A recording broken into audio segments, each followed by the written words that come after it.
Good morning, Bucknutters. It is Thursday, December 1st, 2016. I'm Dan Rubin. This is the Bucknuts Morning 5 and Change, and I'm joined, as always on Thursday, by 24/7 Sports Director of Recruiting, Steve Wiltfong. Steve, anything going on in recruiting these days? Good morning, Daniel. Beautiful day in Indianapolis. Going to be 39-40, though. I think the sun's going to be out, so I'm not complaining. Up late last night, working a bunch of different stories. Baron Browning, Antoine Simmons. It's going to be one of those kinds of finishes in recruiting this year. Crazy, it gets crazier every year and twists and turns. And man, this Baron Browning recruitment has been an exciting one. Yeah, let's get started with that. Baron Browning, of course, the elite linebacker from Texas, was in town this past weekend for the game. This has been a tumultuous, exciting, and roller coaster ride of a week. I thought for the fans today we could do it this way. Take us through, let's say, the last 100 hours or so. My math is bad, Harvard of the Midwest. From when Baron arrived in Columbus to today, to right now, where do you think the twists and turns have gone, if his mind has changed, and kind of finish off with where he is now and what you expect to happen in the next 24 hours? Well, I've written 3 articles since Browning's visit ended at Ohio State. One was the Buzz article on a lot of the top targets that were in town for Ohio State. Then Tuesday I wrote about how the tide was turning, and then my crystal ball pick today, which was for Ohio State. But when Baron Browning got off the plane with his family for his official visit to Ohio State, I have no doubt that Alabama was the leader for the 5-star, number 1 ranked outside linebacker in the country per 24/7 Sports. And I think, and he had a decision date for Tuesday. Had he announced then, I think it was going to be Alabama, but he had so much to think about coming out of his trip from Columbus that as he continued to process it, I think Ohio State moved back into the pole position. Then I got a source telling me that Ohio State now leads. It was Alabama last night. Now it's Ohio State. So that was on Tuesday that happened. And then, last night, Urban Meyer and Greg Schiano, Tim Beck, Luke Fickell, they all went in there on Wednesday.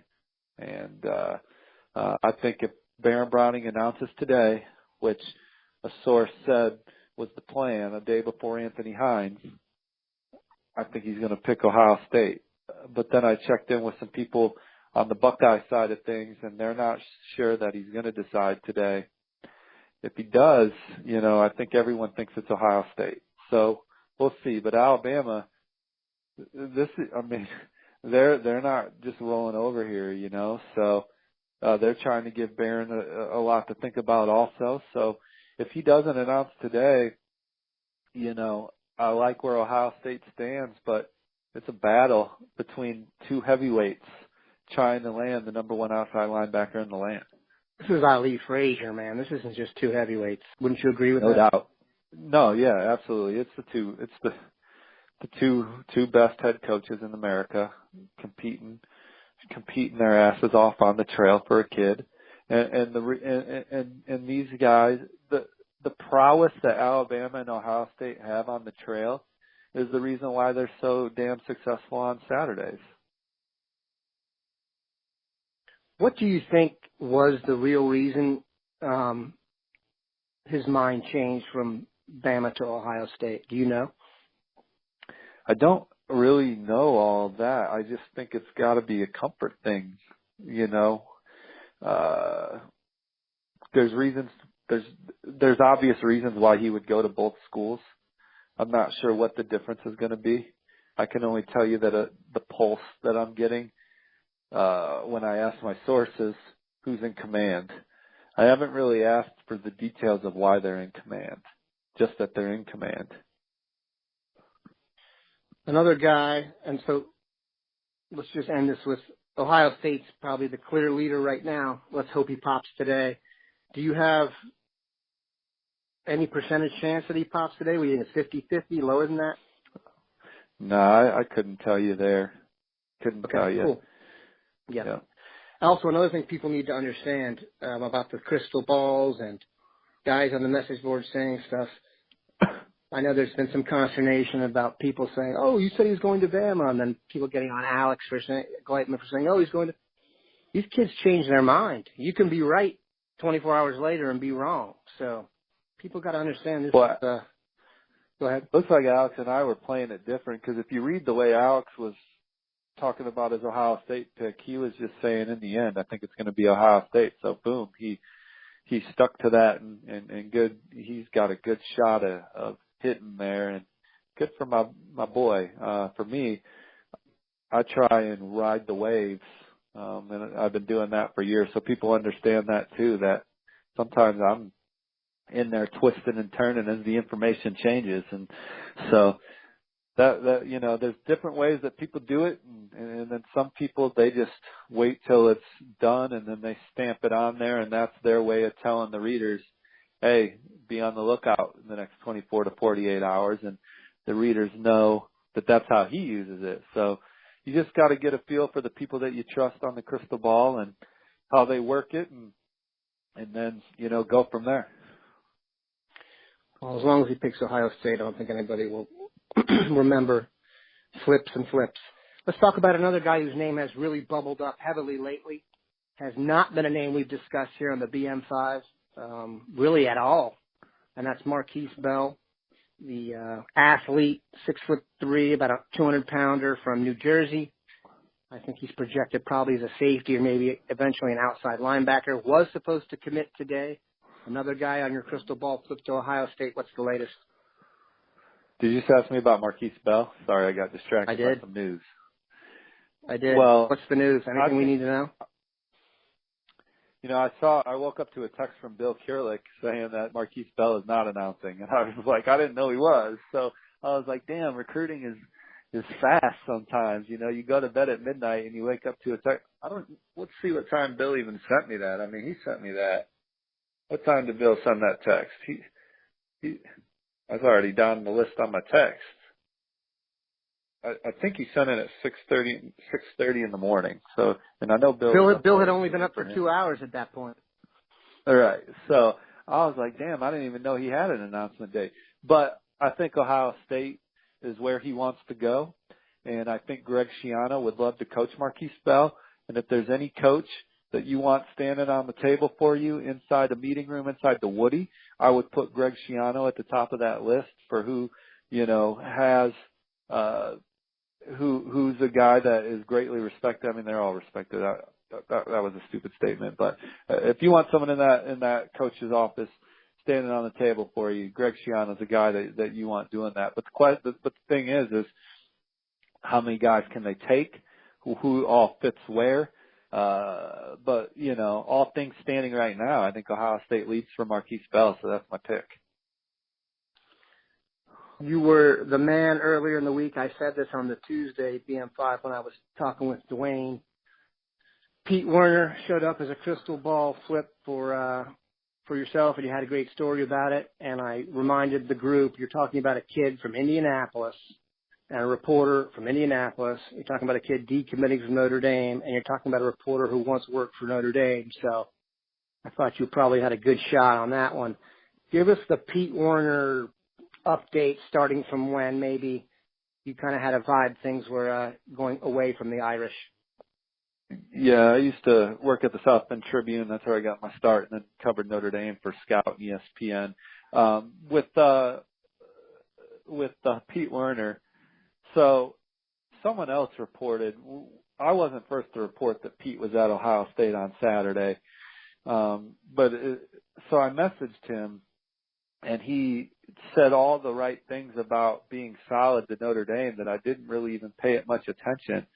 And coupled in with the fact that Pete Werner got home from the Ohio State-Michigan game about 3 to 4 hours after it ended, so it's not like he spent a lot of time there afterwards, So I was, to my original thought was, I don't know what Ohio State's thinking, but Pete said in a couple different quotes how much he loved Notre Dame. So I was like, I think he's going to stick. So I didn't really give it much thought. I wrote an article specifically for our Notre Dame site, didn't even really mention it on the Ohio State site. It's obviously a busy ass weekend, so I didn't. And so then all of a sudden, I kid you not, I'm just sitting on my couch on a it was either Sunday night or Monday night. I'm already losing track of days, Dan. And I get a text from a source that's near Werner's high school team that said Werner's decommitting from Notre Dame and going to Ohio State. So I was like, wow, that's not what I saw coming. And then it came on Monday, because then you start finding out, man, Pete Werner is really high on Ohio State's board. I mean, Luke Fickell went in there on Monday. That's the first day coaches are on the road, right? You don't go see a plan B on Monday. We're going to seal some deals and close some guys, and let guys know that they're a priority. And so Fickell goes in there Monday. I get that note, and then next thing you know, it's all going the way I thought it would. He decommitted from Notre Dame. Now, there was a part of me that thought he would already be in the boat for Ohio State. Now I think it probably happens when he visits again. Maybe some other schools will get a crack at him, but no doubt in my mind, he really likes Ohio State, and that was the only school he really talked about to me when he decommitted from Notre Dame. Can you give everybody, since we haven't talked about him much, your view of him as a player? Well, I know you had Dwayne on, and Dwayne gave an excellent scouting report on Pete. But he's a high upside guy. I mean, when I was at Ohio State a couple weeks ago, and you talked to Pantoni on the record, and he's like, our coaching staff feels that if we can get an athletic guy that plays with a motor, our staff can turn him into a great football player. Well, Pete Werner fits that mold. He's already a pretty damn good football player as it is, and I still don't think he's tapped into his true ceiling, because as a junior, Pete had to play a lot of corner. He's their best athlete, and Indianapolis Cathedral plays as strong a schedule in the Midwest as any Midwest team does. They play a great schedule. They play great competition. So you had Pete Werner playing a lot of corner as a junior. This year, I saw him line up at corner, safety, and backer. I mean, he's just the guy that does what he's supposed to do for his team to give him the best chance to win, which is exactly what you should do in high school. And sure. He flies around. He hits hard. His dad played in the NFL. His older brother plays at Harvard. Super smart family. I mean, he's the type of kid that you want in your locker room.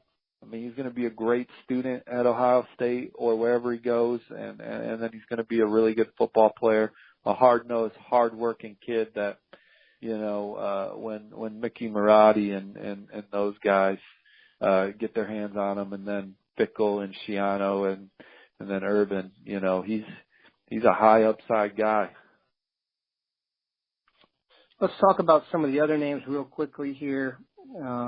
Obviously, no change with Jeffrey Okudah, even though he's been visited recently. I assume that's just a matter of time still. Yeah, like I wrote earlier this week, it's more when. Just when. I don't know when. I was told he may announce at the Army Bowl. Bill Kurlick's hearing different, but the one thing we're not hearing different is Ohio State. Yeah, sounds like a done deal, which is awesome. Let's not forget, just because it hasn't been as tough, Okudah may be the best player in the class. You could make that argument. He's that good. I know we don't have make it about a few one. guys. That's how damn good the class is. I mean, it's the highest. That's the highest rating per commit class in the country. So, yeah, Okudah he's got a skill set that's absolutely phenomenal.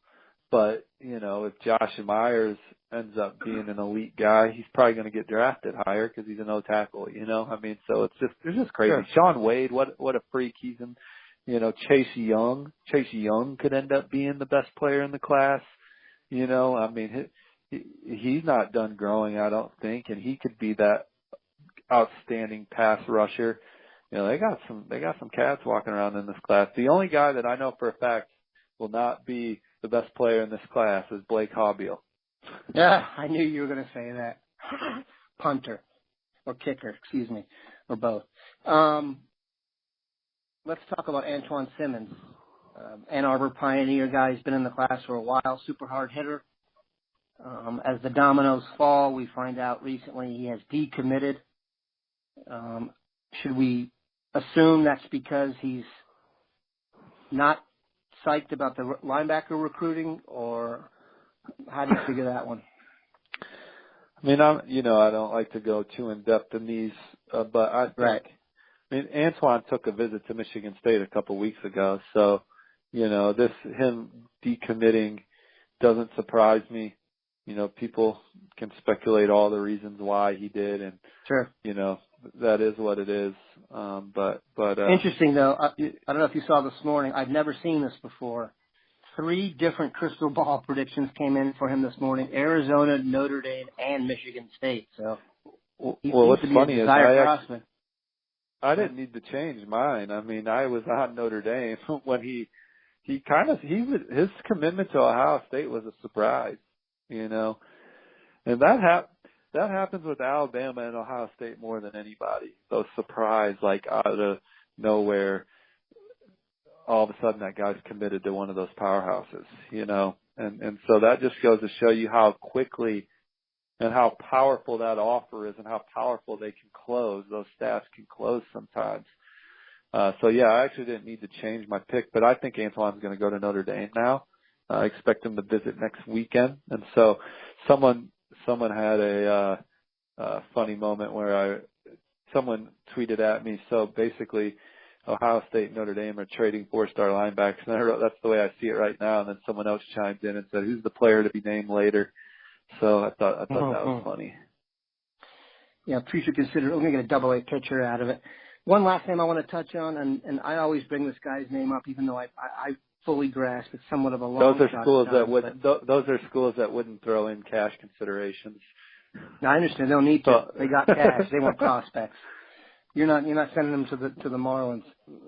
There are schools out there that throw in cash considerations. I'm sure. I know the truth. Marvin Wilson. The reason I ask about this, and I said this to you before you were on the air, Marvin Wilson, and listen, Ohio State's recruiting has been, good gracious, it's been just an absolute godsend, even from where it once was. But Marvin Wilson, the enormous 6 foot, let's say 3 or 4, 300 and some odd pound nose guard defensive tackle, is really the only type of prospect Ohio State has yet to add. So I'm always kind of geeked to try and get one. I know he was at Ohio State this week, and I followed all the stuff and everything you guys wrote, and he seemed to enjoy himself. Do you think they're in the mix? Yeah, I think they're in the mix. I wrote that on Monday in my Buzz piece coming out of the weekend. To what degree, I don't know. Marvin's one of my least confident crystal ball picks. I'm on Texas now. I felt good about LSU. So I was on LSU all summer. They're definitely still in it. LSU was my pick all summer. Then I flipped to Texas early in the fall when they had mojo going. They beat Notre Dame. Charlie Strong seemed like he was about to get it rocking and rolling, and then all of a sudden it wasn't.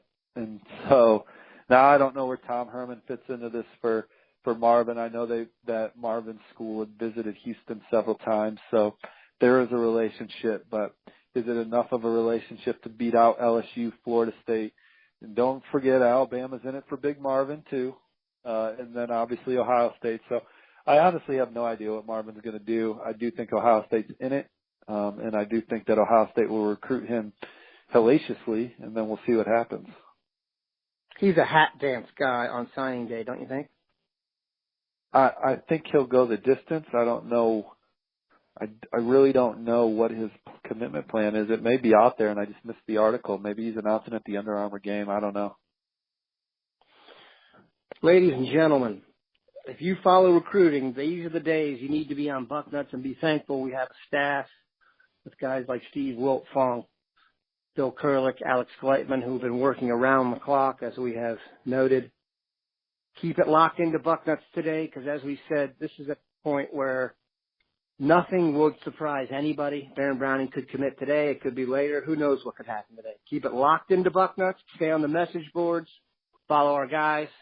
Have a great one, Bucknutters. Appreciate it.